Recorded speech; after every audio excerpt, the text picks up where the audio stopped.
নবনীরদনিন্দিত কান্তিধারম রসসাগর নাগর भूपवरं। हरे कृष्णा, दंडवत प्रणाम। हम लोग श्रीमद् भागवतम के 9वां स्कंद में हैं, पंचम अध्याय चल रहा है। आज हम लोग श्लोक संख्या 22 नंबर से कंटिन्यू करेंगे।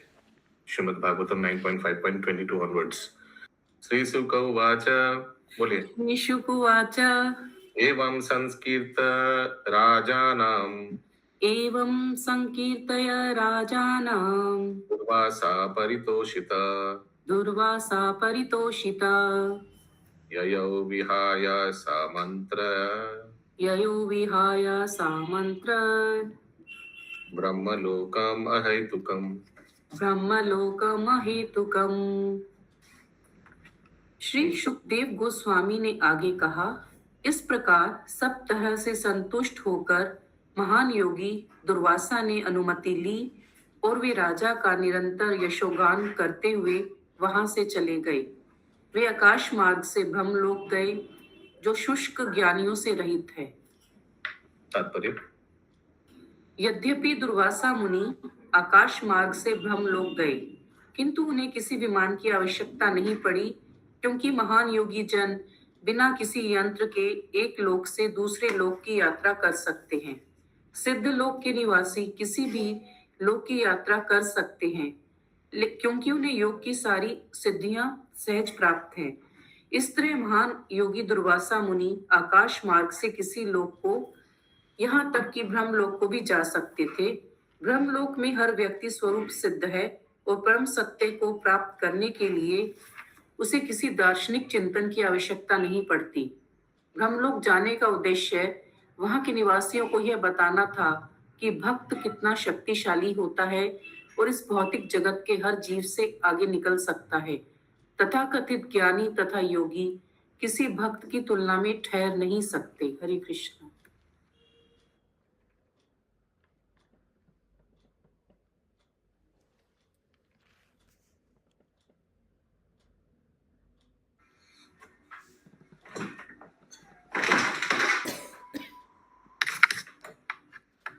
अगला श्लोक 23 नंबर।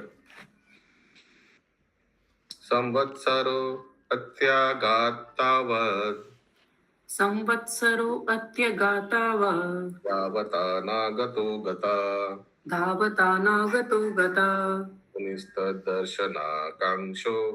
मुनिस्तदर्शनाकांक्षो राजा भक्षो बभूवः।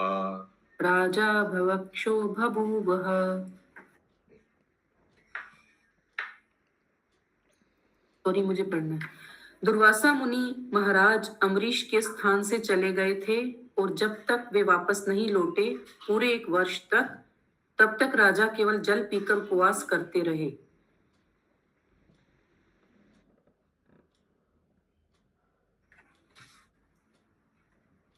ऑलरेडी हो चुका है, ठीक है। गते अथा दुर्वससि सो अम्बरीशो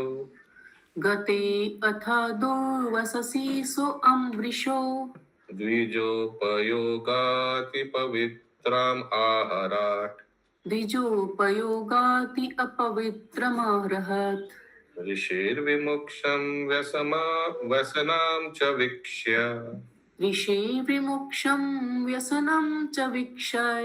मेने स्ववीर्यं च परानुभावम्।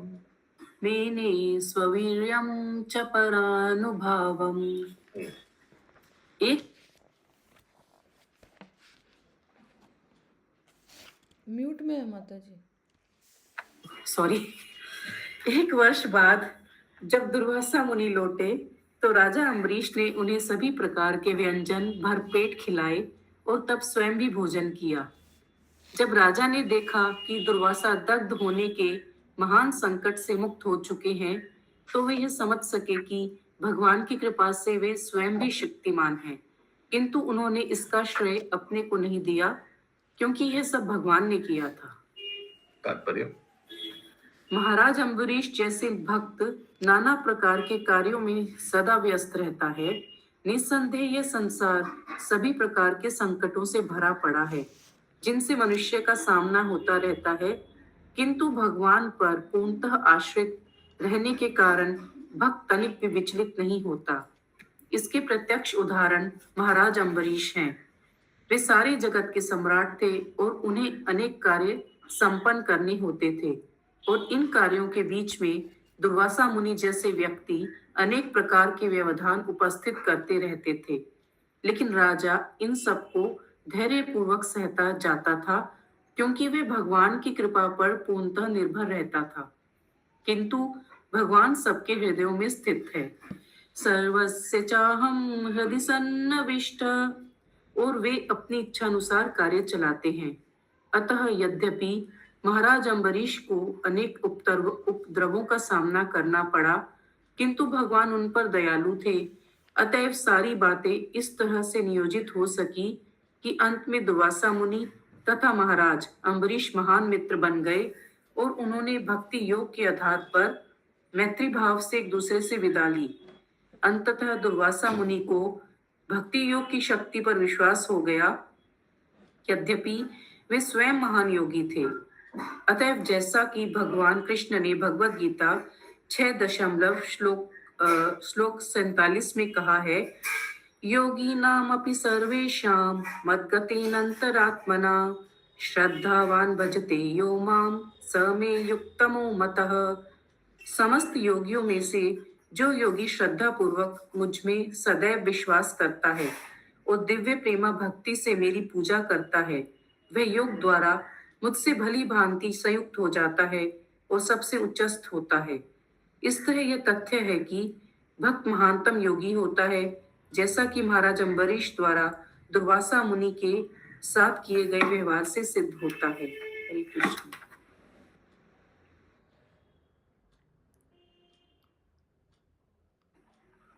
एवं विधानेक गुण सराज एवं विधानेक गुण सराजा परात्मनि ब्रह्मणि वासुदेवे परात्मनि ब्रह्मणि वासुदेवे क्रियाकलापे समुवाह भक्तिं क्रियाकलापे समुवाह भक्तिम् या विरिञ्चा निरयांश्चकार या अविरंचय अनिरायमश्चकार। इस प्रकार अपनी भक्ति के कारण नाना प्रकार के दिव्य गुणों से युक्त महाराज अम्बरीश ब्रह्म, परमात्मा तथा पूर्ण पुरुषोत्तम भगवान से भली भांति अवगत हो गए और सम्यक रीति से भक्ति करने लगे। अपनी भक्ति के कारण उन्हें इस भौतिक जगत का सर्वोच्च लोक भी नरक तुल्य लगने लगा।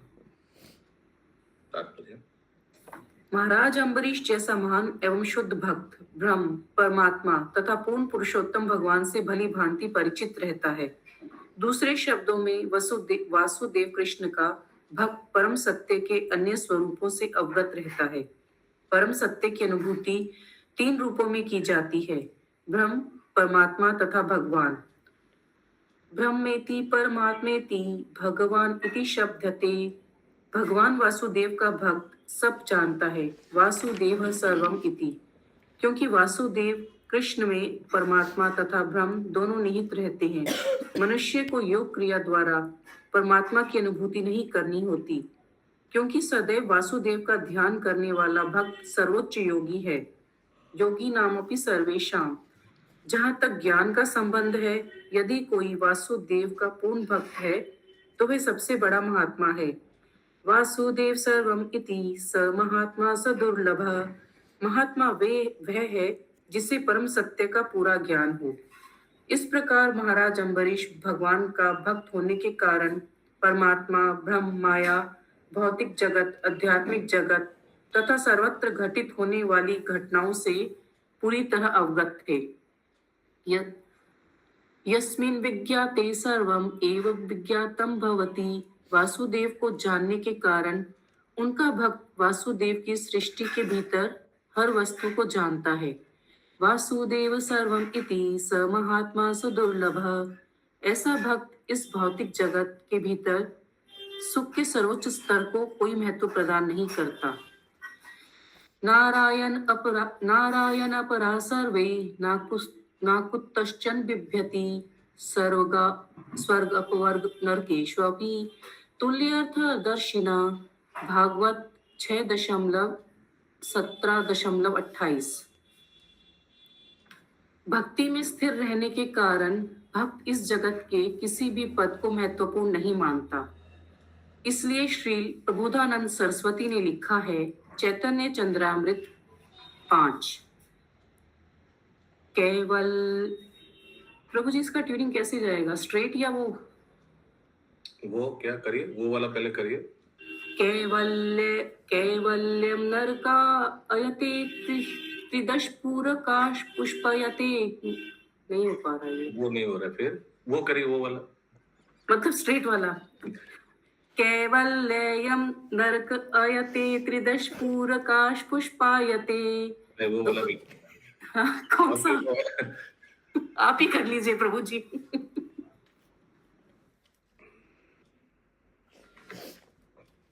कैवल्यम नाराकायते त्रिदशपुर आकाश पुष्पयते। क्या हुआ भाई साहब? प्रभु जी ये तो इसी में है ना, तात्पर्य में रिपीट थोड़ी ना होगा ये। हाँ तो मैं पकड़ा दिया आपको। अच्छा। कैवल्यम नरकायते त्रिदश पुरकाश पुष्पयते दुर्दांत इंद्रिये काल सर्पपटली प्रोक्षता अदृष्ट्रायते विश्वं पूर्ण सुखायते विधि महेन्द्रदादिश्च कीटायते यत् कारुण्य कटाक्ष वैभव स्वतां तम गौरवमेवस्तुम्। ऐसा व्यक्ति जो श्री चैतन्य महाप्रभु जैसे महान पुरुष की भक्ति के द्वारा शुद्ध भक्त बनता है, उसके लिए कैवल्य अर्थात ब्रह्म में लीन हो जाना नरक तुल्य है। भक्त के लिए स्वर्गलोक आकाश पुष्प के समान है और सिद्धि की तो भक्त तनिक भी परवाह नहीं करता, क्योंकि भक्त को योग सिद्धि का उद्देश्य स्वतः प्राप्त हो जाता है।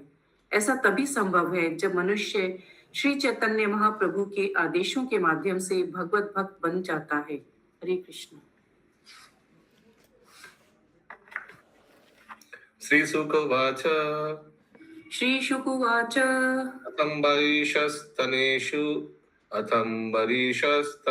राज्यम् अथम्बरीशस्तनयेषु राज्यम् समानशीलेषु विसृज्य धीर समानशीलेषु विसृज्य धीर वनं विवेशात्मनि वासुदेवे वनं विवेशात्मनि वासुदेवे मनो दधध्वास्तगुणा प्रवाह मनोदध्वस्त गुण प्रवाह।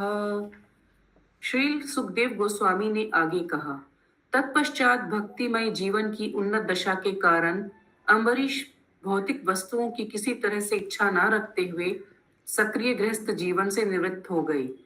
उन्होंने अपनी संपत्ति अपने ही समान योग्य पुत्रों में बांट दी और स्वयं वानप्रस्थ आश्रम स्वीकार करके भगवान वासुदेव में अपना मन पूर्णतः एकाग्र करने के लिए जंगल चले गए। शुद्ध भक्त होने के नाते महाराज अम्बरीश जीवन की किसी भी स्थिति में मुक्त थे। जैसा कि श्री रूप गोस्वामी ने बतलाया है कि भक्त सदैव मुक्त होता है। इहाँ यस्य हृदयरारस्य कर्मणा मनसा गिरा निखिल अवस्थासु जीवन मुक्त स उच्यते। भक्ति रसामृत सिंधु में श्री रूप गोस्वामी इस तरह उपदेश देते हैं कि यदि किसी की एकमात्र इच्छा भगवान की सेवा करने की है तो वह जीवन की किसी भी दशा में मुक्त होता है। निस्संदेह महाराज अम्बरीश किसी भी दशा में मुक्त थे, किंतु आदर्श राजा के रूप में उन्होंने गृहस्थ जीवन से वानप्रस्थ आश्रम ग्रहण किया। मनुष्य के लिए अत्यावश्यक है कि पारिवारिक जिम्मेदारियां त्याग करके वासुदेव के चरण कमलों में एकाग्र हो। इसीलिए महाराज अम्बरीश ने अपना राज्य अपने पुत्रों में बांट दिया और फिर वे गृहस्थ जीवन से विरक्त हो गए। हरे कृष्ण। इत्येतत् पुण्यमाख्यानम् इति यत् पुण्यमाख्यानम् अम्बरीषस्य भूपते अम्बरीषस्य भूपते संकीर्तयाननुध्यायन् अनुध्यायन् भक्तो भागवतो भवेत्। भक्तो भगवतो भवेत्। जो भी इस कथा को बार बार पढ़ता है या महाराज अम्बरीश के कार्यकलापों से संबंधित इस कथा का चिंतन करता है, वह अवश्य ही भगवान का शुद्ध भक्त बन जाता है।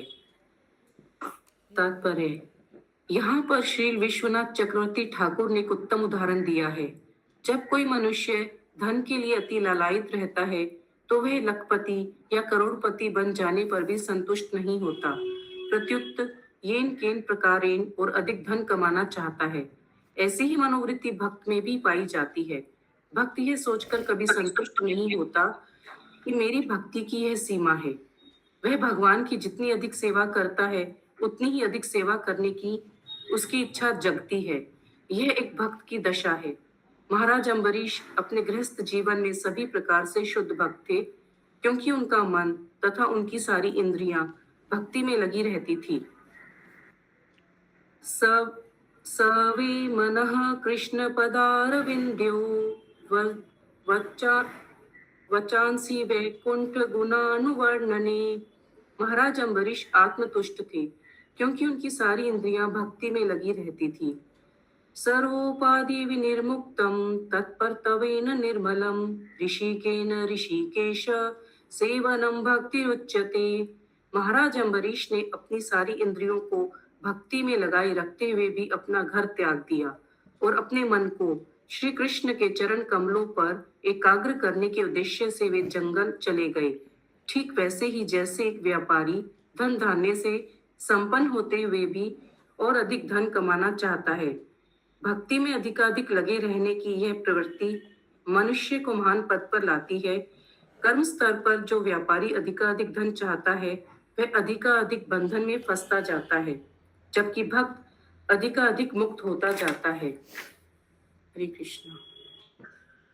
अम्बरीषस्य चरितम् अम्बरीषस्य चरितम् ये शृण्वति महात्मना ये शृण्वति महात्मना मुक्तिं प्रयान्ति ते सर्वे मुक्तिं प्रयान्ति ते सर्वे भक्त्या विष्णु प्रसादता।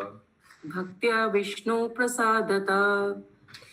भगवत कृपा से जो लोग महान भक्त महाराज अम्बरीश के कार्यकलापों के विषय में सुनते हैं वे अवश्य ही मुक्त हो जाते हैं या तुरंत भक्त बन जाते हैं।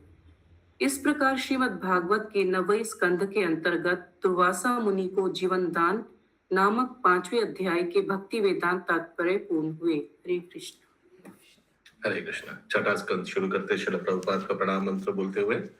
नमो विष्णुपादाय कृष्ण पृष्ठाय भूतले श्रीमते भक्ति वेदांत स्वामिनिति नामिने नमस्ते सारस्वते देवी गौरवाणी प्रचारिणे निर्विशेष शून्यवादी पाश्चात्य देशतारिणे। श्रील प्रभुपाद जी की जय। जय। यस, छठा स्कंद के सारांश पढ़िए चंदा माता जी। हरे कृष्णा। प्रभु जी दुकान में बैठे बुक नहीं लिए हैं। माता जी पढ़िए।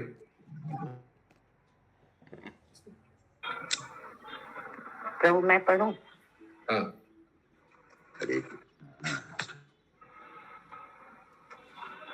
महाराज। अच्छा रुकिए, एक पैराग्राफ श्रीवास प्रभु को पढ़ने दीजिए, रेडी हो गया। हरे कृष्ण। धन्यवाद पुनः। हरे कृष्ण। धन्यवाद। शौभरी मुनि का पतन। महाराज अम्बरीश के वंशजों का वर्णन करने के पश्चात श्रील सुखदेव गोस्वामी ने शशात से लेकर मांधाता तक समस्त राजाओं का वर्णन किया और इस प्रसंग में उन्होंने यह भी वर्णन किया कि किस प्रकार शौभरी मुनि ने मांधाता की पुत्रिया से विवाह किया। महाराज अम्बरीश के 3 पुत्र थे, विरूप, केतुमान तथा शंभु। विरूप का पुत्र पृषदस्य था, जिसका पुत्र रथितर हुआ। रथितर के कोई संतान नहीं थी, किंतु अंगिरा मुनि की कृपा याचना करने पर ऋषि के द्वारा उसकी पत्नी के गर्भ से कोई पुत्र हुई। इन पुत्रों के उत्पन्न होने पर भी अंगिरा मुनि तथा रथितर के वंशज कहलाए। मनुपुत्र इक्ष्वाकु के 100 पुत्र हुए, जिनमें से बिकुक्षी, निमि तथा दंडका सबसे बड़े थे। महाराज इक्ष्वाकु के पुत्र संसार के विभिन्न भागों के राजा बने। इनमें से बिकुक्षी ने यज्ञ से विधि विधानों का उल्लंघन किया, जिससे उसे राज्य से निकाल दिया गया। गुरु वशिष्ठ की कृपा तथा योगा शक्ति से महाराज इक्ष्वाकु की भौतिक शरीर का त्याग करने के पश्चात मोक्ष प्राप्त हुआ। महाराज इक्ष्वाकु की मृत्यु के पश्चात उसका पुत्र बिकुक्षी वापस आया और उसने अपने राज्य की भागदौड़ संभाली। उसने नाना प्रकार के यज्ञ किए और इस प्रकार पूर्ण पुरुषोत्तम भगवान को प्रसन्न किया। अंत में यही बिकुक्षी ससाद नाम से विख्यात हुआ। बिकुक्षी के पुत्र ने देवताओं के लिए असुरों से युद्ध किया और अपनी बहुमूल्य सेवा के कारण वह पुरंजय, हिदबाहो तथा कुकुस्थ नाम से विख्यात हुआ। पुरंजय का पुत्र अन्यना था और अन्यने का पुत्र पृथु हुआ। पृथु का पुत्र विषगंधी था। विषगंधी का पुत्र चंद्र हुआ। चंद्र का पुत्र जुवनाथ और फिर उसका पुत्र শ্রাবস্ত हुआ। एक सेकंड, আপনার সামনে কি হিন্দি বই আসেনি? হ্যাঁ, হিন্দি বই, হিন্দি বাংলা দুটি আছে। সর্বনাশ। হ্যাঁ, পড়ুন। अपना कृपा। जिसने श्रावस्तीपुरी का निर्माण कराया। श्रावस्त का पुत्र विक्षदाक्ष हुआ। विक्षदाक्ष के पुत्र कुबलियास हुआ। कुबलास ने धुंधु नामक असुर का वध किया, जिससे वह धुंधुमार नाम से विख्यात हुआ। धुंधुमार के पुत्र के नाम थे दृढ़ास्थ, कपिलास्थ तथा भद्रास्थ। इनके अतिरिक्त उसके हजारों और भी पुत्र थे, लेकिन वे सभी धुंध से निकालने वाली अग्नि में जलकर राख हो गई थे। दृढ़ास्थ का पुत्र हर्जस हुआ। हर्जस का पुत्र निकुंभ था और निकुंभ का पुत्र बहुलास तथा उसका पुत्र कृशासो हुआ। कृशासो का पुत्र सेंजित था और उसका पुत्र जुवनासो हुआ। जुवनासो की 100 पत्नियां थी, किंतु उसके कोई संतान नहीं थी। अतएव वह जंगल चला गया। जंगल में ऋषियों ने उसके लिए इंद्र यज्ञ संपन्न किया। एक बार राजा जंगल में इतना प्यासा हुआ कि उसने जग हेतु रखा हुआ जल पी लिया। फलस्वरूप कुछ काल बाद उसकी दाहिनी जांघ से एक पुत्र उत्पन्न हुआ। यह पुत्र अत्यंत सुंदर था और स्तनपान करने हेतु रोने लगा। अतः राजा इंद्र ने उसे अपनी तर्जनी अंगुली चूसने को दे दी। इस प्रकार यह पुत्र मानधाता कहलाया। कालांतर में जुबलास ने तपस्या के बल पर सिद्धि प्राप्त की। तत्पश्चात मानधाता सम्राट बना और उसने शस्त्रद्वीप वाली पृथ्वी पर राज्य किया। चौर तथा उचेक इस बलशाली राजा से ठहराते थे। इसलिए राजा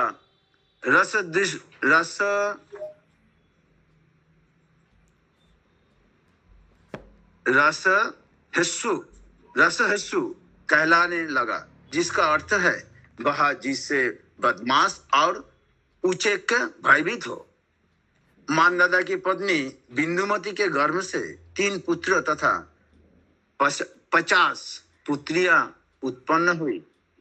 पुत्रों के नाम थे पुरुकुत्स, अम्बरीश तथा मुचकुंद। ये 50 पुत्रियां सोमवारी नामक ऋषि के पत्नियां बनी।